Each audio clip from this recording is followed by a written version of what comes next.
하시겠습니다. 아버지 하나님, 이날도 우리를 사랑하셔서 주님께 예배드리게 하시고 나는 예수님이 좋아요 함께 찬양하게 하시니 감사를 드립니다. 이 시간도 좋으신 하나님께서 우리에게 주신 말씀을 듣사오니 주여 우리 가운데 말씀하여 주시옵소서. 그 말씀의 뜻이 이루어짐으로 하나님이 주시는 복과 은혜가 우리의 인생과 가정과 모든 것 가운데 넘칠 수 있도록 역사하여 주시옵소서. 이 모든 말씀 예수 그리스도 이름 받들어 기도드리옵나이다. 아멘. 여러분, 여러분의 기도가 응답된다는 것을 믿으십니까? 믿으십니까? 예, 믿으시길 바랍니다. 기도가 단순한 외침이나 하소연이 아닌 이유는 이것이 살아계신 하나님께서 응답하시고 역사하는 통로가 되기 때문입니다. 그렇다면 기도가 응답되기 위한 가장 좋은 방법이 무엇일까요?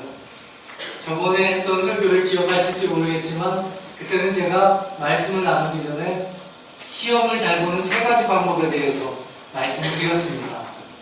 오늘은 2탄으로 어떻게 하면 기도가 응답되는지에 대한 말씀을 함께 드리고 오늘 말씀을 시작하려고 합니다.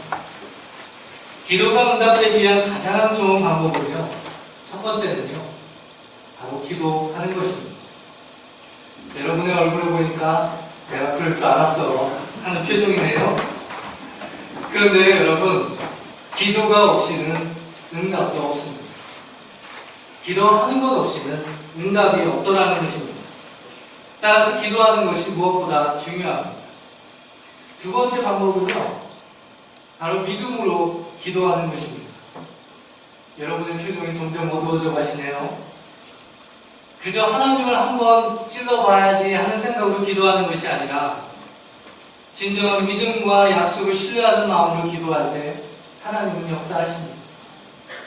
세 번째로 기도가 응답되는 가장 좋은 방법 중에 하나는 이 세 번째 방법이 가장 중요한데요, 바로 하나님이 기뻐하시는 것을 기도하는 것입니다. 하나님이 기뻐하시는 일이라고 해서 항상 우리의 생각과 마음과 생활에 있는 것이 아니기에 하나님이 기뻐하시는 것을 생각하고 기도할 때 하나님과 우리가 하나가 되어 하나님의 귀한 역사를 체험하게 되는 것입니다. 오늘은 어린이 주일입니다.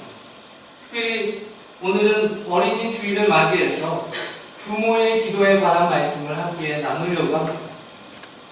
아마도 여기에 자녀를 두신 분들은 모두가 다 자녀를 위해서 기도하고 있을 줄 믿습니다. 하나님이 기도에 응답하신다면 부모는 자녀를 위해서 무엇을 위해서 기도해야 할까요? 일평생 자녀를 위해서 기도하는 것이 부모의 역할이라면 부모는 자녀를 위해서 무엇을 위해서 기도해야 할까요? 다시 말하면 자녀를 위한 어떤 기도가 하나님이 기뻐하시고 원하시고 하나님이 축복하시고 또 하나님이 의미 있게 생각하시는 기도일까요? 오늘 본문 말씀을 통해서 예수님이 우리에게 주시는 메시지를 듣고자 합니다. 첫 번째로 부모가 자녀를 위해서 일평생 기도해야 한다면 첫 번째 기도의 제목은요, 나의 자녀가 하나님의 성전에 머물기를 기도해야 합니다. 이것이 매우 중요합니다. 오늘 본문 말씀을 보면 예수님과 그의 가족들이 6월절 절기를 지내기 위해서 예루살렘에 올라가는 장면이 나옵니다. 당시 종교적 규례에 따르면 모든 유대인들은 1년에 한 번씩 예루살렘에 올라가서 6월절, 패스오버라고 하는 그런 절기를 지켜야만 했습니다. 여러분, 이 당시에 이 절기 기간에 예루살렘이 어땠을까요? 상상이 가십니까? 여러분, 여의도에 가보신 적이 있으신가요? 여의도 하면 무엇이 떠오르시나요? 여의도에 4월이나 5월이 되면 어떤 축제가 있는데 무슨 축제가 있지요? 바로 벚꽃축제가 있습니다. 여러분, 벚꽃축제 기간에 약 한 달 동안 100만의 사람들이 이 벚꽃을 즐기기 위해서 이곳에 찾아온다고 합니다. 그런데 러시아어 시간에 한국에서 지하철을 타본 경험이 있으시겠지만 이 벚꽃축제 기간에 여의도가 마치 지하철 안에 있는 것과 별반 다르지 않은 그런 환경, 그런 상황 가운데 있습니다. 이 당시 예루살렘이 그랬다는 겁니다. 6월절 기간에는 너무 많은 사람들이 찾아와서 6월절 기간에는 예루살렘 전체가 사람들로 북적거렸다는 것입니다. 여러분, 이렇게도 감이 안 오신다면 토론토에 가면 원더월드가 있잖아요. 저도 여름에 한번 가보려고 하는데 1년에 한 번씩 이 원더월드가 단 3주만 오픈을 하고요. 그리고 캐나다 사람들에겐 모두가 다 갈 수 있는 패스를 주었다면 이 3주 동안 이 원더월드가 어땠을까요? 지금 예루살렘의 상황이 이러했다는 겁니다. 그런데 사건이 하나 발생하게 됩니다. 어떤 사건이었나요? She's gone out of my life. 예. 노래방이 생각나시죠? She's gone이 아니고요. Jesus gone. 예수님이 사라지셨습니다. 예수님이 이 당시에 나이가 12살이었는데 예루살렘에 갔다가 제사를 드리고 돌아오는 길에 찾아보았더니 예수님이 사라지신 것입니다. 그것도 하루가 지나서야 그 다음날 아침에야 예수님이 사라지신 것을 알게 되었습니다. 여러분, 그것도 그럴 것이 1년에 한 번 모든 유대인들이 지키는 절기였기 때문에 단순히 이동하는 것이 아니라 가족들과 친지들과 친척들과 심지어는 마을 모든 사람들이 이동하다 보니까 어떤 사람들이 어떻게 오는지를 잘 알 수 없는 거예요. 그래서 예수님의 부모가 생각하기에는 어딘가에 친척이나 아니면 친구들과 함께 있겠지라고 생각했던 겁니다. 그런데 그 다음날이 되었는데 아침에 예수님을 찾았는데 예수님이 안 보이는 것입니다. 친척들에게 가보아도, 이웃들에게 가보아도, 친구들에게 가보아도 예수님을 보았다는 사람들이 없는 것입니다. 여러분, 이곳에도 가보고 저곳에도 가보고 사람들에게 물어봐도 찾을 수 없다면 무엇이 최선의 방법일까요? 지금 같으면 전화라도 하고 아니면 폴리스라도 부를 텐데 그 당시에는 전화도 없고 폴리스도 없으니까 내가 왔던 길을 다시 가보는 것이 최선의 방법일 것입니다. 예수님이 어디에서 혼자 울고 있을 수도 있고, 예수님이 어디에서인가 물고기를 잡고 있을 수도 있고, 예수님이 어디선가 자고 있을 수도 있기에 이제 자기가 왔던 길을 다시 되돌아보기로 결정했습니다. 본문 말씀에 보니까요, 이제 예루살렘에서 다시 갈릴리로 가는 시간은 하루밖에 지나지 않았는데 이 부모들이 예수님이 사라졌다는 것을 알고서 예수님을 찾은 시간은 무려 3일 동안 예수님을 찾았다라고 기록되어 있습니다. 하루밖에 오는데 하루밖에 걸리지 않았지만 돌아가는데 3일이 걸린 것을 보면 예수님을 찾아 이곳저곳을 헤맨 것 같습니다. 여러분, 이 당시에 예수님의 부모의 마음이 어땠을까요? 내 아이가 오던 길에 사라졌다는 부모의 마음이 어땠을까요?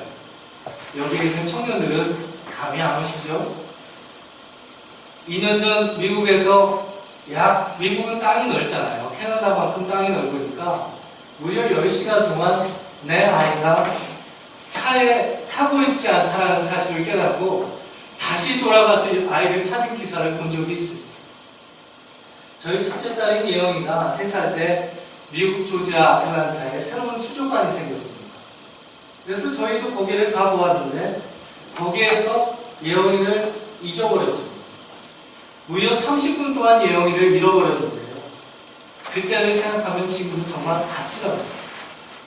누가 제 얼굴이 왜 이렇게 되었냐고 물으신다면 그때 마음고생을 해서 그렇다라고 대답할 수 있습니다. 여러분, 너무 놀라고 안타까운 일을 경험하게 되면 얼굴이 어떻게 됩니까? 얼굴이 삭게 되잖아요. 제 얼굴이 그랬단 말이죠. 하물며 예수님의 부모의 마음은 어땠을까요? 예루살렘의 부모들이 이곳저곳을 찾다가 3일 만에 예루살렘에 도착하게 됩니다. 예루살렘에 들어가서도 예수님을 찾았겠죠. 그런데 여러분, 예수님을 찾은 곳이 어디였습니까? 예, 맞습니다. 바로 성전 안이었습니다. 너무 놀라고 힘들었나 봐요. 예수님의 아버지인 요셉은 아무 말도 하지 못하고요. 예수님의 어머니인 마리아는 이렇게 이야기합니다. Jesus, why did you treat us like that? 한국말로 하면 왜 그랬어? 이런 말이에요. 너무 속상해서 원망 어린 말을 하는 것이죠. 그런데 우리가 주목해야 할 것은 이 마리아의 질문이 아니라 예수님의 대답입니다. 48절에서 49절에 보니까 마리아가 말합니다. 아들아, 왜 그렇게 하였느냐? 내 아버지와 내가 걱정하며 너를 찾아다녔다. 그러자 예수님께서 단호하게 대답합니다. 왜 저를 찾으셨습니까? 제가 아버지의 집에 있어야 할 것을 모르셨습니까? 예수님은 성전을 머무는 것이 당연한 것이라고 말씀하십니다. 왜입니까? 성전이 아버지의 집이기에, 다시 말하면 성전이 하나님의 집이기에 성전 안에 머무는 것이 당연한 것이라고 말씀하고 있습니다. 우리가 자녀를 위해 일평생 기도해야 할 것이 있다면 성전에 머물기를 기뻐하는 자가 되길 기도해야 할 것입니다. 예수님이 하나님의 집에 머무셨던 것처럼 하나님의 자녀 또한 하나님의 집에 거해야만 하기 때문입니다. 요즘에 교회 없이, 예배 생활 없이, 하나님의 공동체 없이 신앙생활 하겠다라는 사람들이 많습니다. 물론 교회에만 하나님이 계신 것은 아닙니다. 교회 밖 모든 곳에 하나님은 거하십니다. 그러나 예수님이 성전, 아버지의 집이라고, 그래서 당연히 거기 계셔야 한다고 말씀하셨던 이유는 하나님의 백성의 삶이나 하나님의 나라를 살는 삶이나 교회로부터 시작된다는 말씀입니다. 여러분, 물과 친하지 않고 훌륭한 수영선수가 탄생할 수 있나요? 여러분, 책과 가깝지 않고 학자가 될 수 있습니까? 여러분, 공과 가깝지 않고 축구선수가 될 수 있나요? 그럴 수도 있습니다. 그러나 그렇게 될 확률은 0.1%에 불과합니다. 또한 내가 그 0.1%에 속할 확률은 0.01%도 채 되지 않습니다. 저도 가끔은 어떤 교회에 가보면 이런 교회에 자녀가 다니는 것이 정말 그들의 인생과 영적인 삶에 도움이 될까라는 고민을 할 때가 있습니다. 어차피 나라도, 회사도, 심지어 학교도, 그리고 교회도 지도자의 수준을 따라가게 되는 것이니까 교회나 공동체가 이렇게 된 것은 모두가 다 목회자와 저 같은 사람들의 책임이라고 생각합니다. 그럼에도 불구하고 부모가 평생 동안 기도해야 할 제목이 있다면 내 자녀가 성전에 머물기를 기뻐하는 자가 되기 위해 기도해야 할 것입니다. 왜냐하면 성전은 하나님의 집이기 때문입니다. 교회가 모든 신앙과 하나님 나라의 시작점이기 때문입니다. 특별히 오늘날과 같은 시대에 우리는 더욱더 내 자녀가 하나님의 교회와 공동체에 머물고 이를 기뻐하는 자가 되기 위해 기도해야 할 것입니다. 이러한 기도 가운데 사시는 여러분과 여러분의 가정 되시기를 간절히 축원합니다. 두 번째로 부모가 자녀를 위해 기도해야 할 것은 일평생 기도해야 한다면 하나님의 말씀을 이해하고 헤아리는 자가 되기를 기도해야 합니다. 오늘 본문 말씀을 보니까 예수님의 부모들이 예수님을 발견했을 때 예수님은 성전 안에 계셨을 뿐만 아니라 성전 안에서 무엇을 하고 계셨죠? 율법 학자들과 대화를 하고 계셨습니다. 무슨 이야기를 하고 있었을까요? 주식에 관해서? 아니면 건강에 관해서? 아니면 잡 어플리케이션에 관해서? 율법 학자들과 하나님 말씀에 관해서 이야기를 나누고 있었습니다.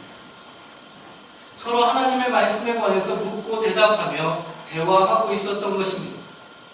그런데 기록에 보면 율법 학자들이 예수님의 지혜, 그런데 원어 성경에 보면 understanding, 예수님의 이해와 예수님의 대답에 놀랐다라고 기록되어 있습니다.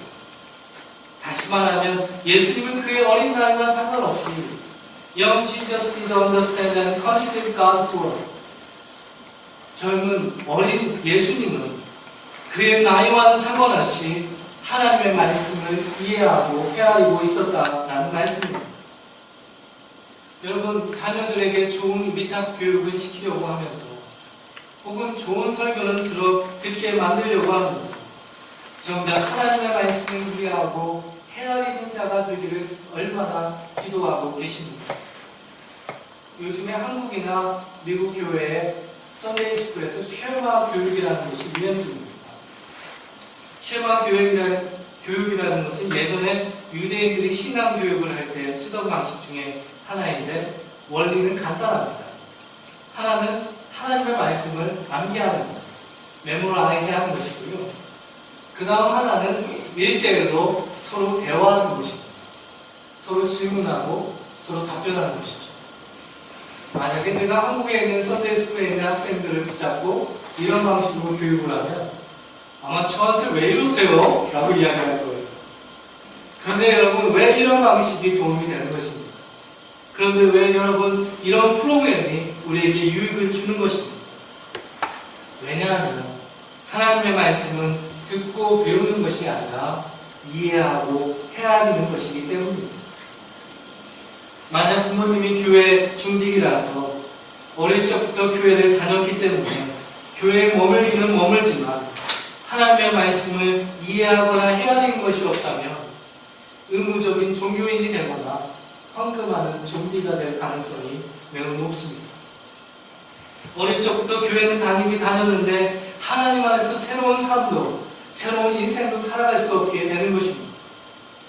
특별히 자녀를 위해 기도할 때 하나님의 말씀을 이해하고 헤아리기 위해서 그런 사람이 되기 위해서 기도해야 되는 이유가 무엇입니까? 크게 두 가지 이유가 있습니다. 바로 성경을 하나님의 말씀을 이해하고 헤아리는 일은 오직 성령을 통해서만 가능하기 때문입니다. 아무리 종교에 대해서, 심리학에 대해서, 철학에 대해서, 역사에 대해서 배웠다 하더라도 성령의 조명과 도움이 없이는 성경을 하나님의 말씀을 이해할 수 없기에 우리는 우리의 자녀를 위해서 기도해야 하는 것입니다. 또 한 가지 이유가 있다면 말씀을 이해하거나 헤아리는 것 없이는 영적인 성장과 삶이 불가능하기 때문입니다. 교회 중직자들의 자녀일수록 신앙과 믿음의 수준이 정반대인 경우가 종종 있습니다. 안타까운 일입니다. 부모는 신앙시험도 있고 하나님의 교회와 나라를 위해 나름 헌신하며 살아가는데 그의 자녀들은 반대로 하나님과 하나님 공동체에 별로 영광이 되지 못하는 삶을 살 때가 있습니다. 여러분, 하나님이 살아계시지 않아서 그런 것일까요? 아니면 어릴 적부터 교회를 다녀서 이제 더 이상의 환상도 기대도 없기 때문일까요? 그런 것이 아닙니다. 하나님의 말씀을 이해하고 헤아린 것 없이는 아무리 어릴 적부터 교회를 다닌다 하더라도 새로운 삶이나 새로운 인생을 살아갈 수 없기 때문입니다. 따라서 우리의 자녀를 위해서 기도할 때 반드시 기도해야 할 것은 우리의 자녀가 언제나 성령 안에 있어서 하나님의 말씀을 헤아리는 사람이 되게 해달라고 기도해야 할 것입니다.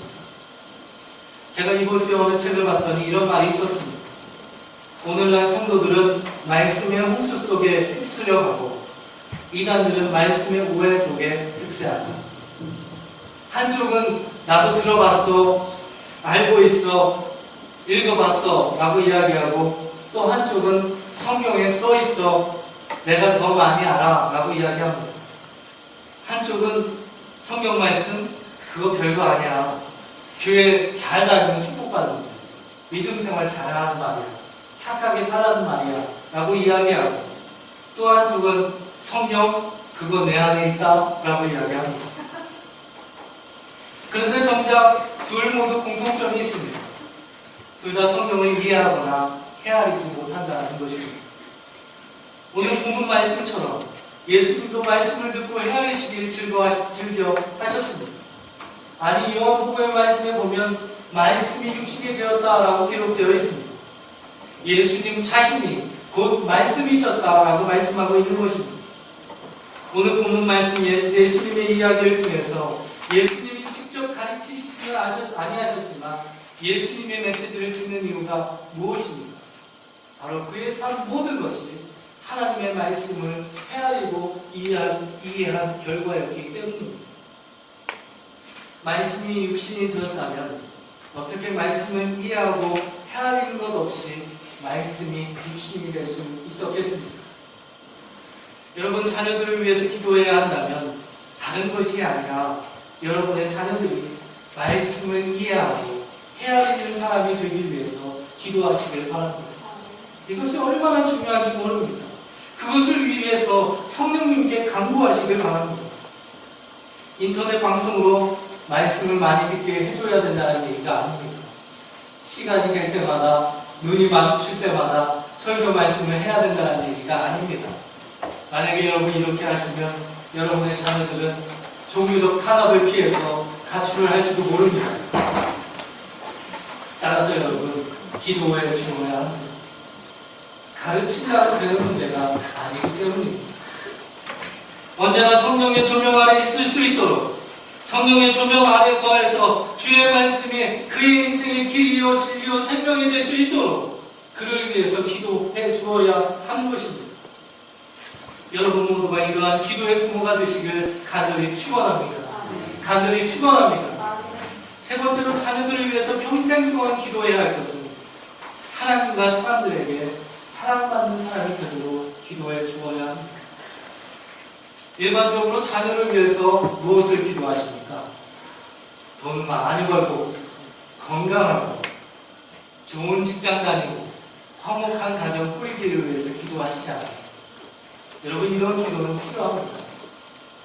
그런데 이것은요, 다른 종교를 가진 사람들도, 심지어는 종교가 없는 사람들도 이렇게 기도합니다.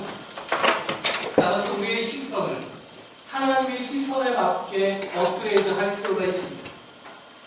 만약 자녀들을 위해 기도하는 이유가 성공하는 자가 되기 위한 것이라면, 그래서 돈 많이 벌고 건강하고 좋은 직장에 화목한 가정을 꾸려서 성공적인 인생을 살게 하는 것이라면, 여러분, 진짜 성공하는 사람이 되기 위해서 기도해야 합니다.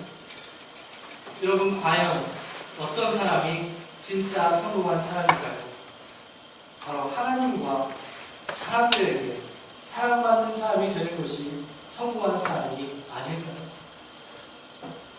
하나님과 사람들에게 사랑받는 사람이 된다는 것은 단순히 유명해지거나 인기 있거나 권세 있는 사람이 되는 것을 뜻하는 것이 아닙니다. 하나님이 인정하시고 칭찬하시고 그리고 사람들에게 축복을 받을 만한 그런 사람이 되는 것이 바로 성공한 사람들이라고 이야기하는 것입니다. 여러분, 한번 생각해 보십시오. 만약에 돈도 있고 건강도 있고 좋은 학교 나와서 좋은 직장 다니고 든든한 가정도 꾸렸는데 돈 때문에 다른 사람의 비난이나 받고 몸 관리도 잘해서 나이에 비해서 훨씬 젊어 보이는데 귀신은 뭐하나 저런 사람 안 잡아보고 이런 소리나 듣고, 열심히 공부하고 노력해서 좋은 학교 나와 좋은 직장에 다니는데 나쁜 놈이라는 소리나 듣고, 난 그러면 가정을 꾸렸지만 남에게 상처만 주는 가정이 되었다면 이러한 사람들을 성공한 사람들이라고 이야기할 수 있을까요? 여러분, 노스코리아 하면 무엇이 떠오르십니까? 노스코리아니까 제가 어떤 사람에게 노스코리아 하면 무엇이 떠오르냐고 그러니까 데니스 로드맨이 떠오른다고 얘기하더라고요. 예, 데니스 로드맨. 그러면 그 절친은 누구죠? 예, 김정은이 떠오르시지 않으십니까? 여러분, 김정은이 과연 성공한 사람일까요? 정말로 사람들이 그를 존경하고 애정과 사랑을 가지고 그를 축복하고 있을까요? 그럴 수도 있습니다. 그러나 대부분은 미움과 증오와 어쩔 수 없는 가식으로 대할 수밖에 없을 것입니다. 돈도 있습니다. 건강도 있습니다. 좋은 직장도, 그리고 좋은 가정도 꾸렸습니다. 그러나 그들이 하나님의 사랑과 사람들의 축복 가운데 있는 것이 아니라 하나님의 심판 가운데 있다면 그 인생이 과연 성공한 사람들이라고 이야기할 수 있겠습니까? 오늘 본문 52절 말씀해 보니까 예수님의 부모를 만나서 다시 갈릴리로 돌아간 이후의 이야기가 나옵니다. 예수님은 그의 지혜와 그의 키가 자랐고 하나님과 사람들에게 점점점 사랑받아 갔다라고 기록되어 있습니다. 이것이야말로 진정으로 성공한 인생 아니겠습니까? 자녀를 위해 기도한다면 다른 것이 아니라 일평생 자녀를 위해서 기도해야 한다면 내 자녀가 진심으로 성공하는 자가 되기를 위해서 기도해야 할 것입니다. 진심으로 성공하는 것이 무엇입니까? 하나님과 사람들에게 사랑받는 사람이 되는 것 아니겠습니까?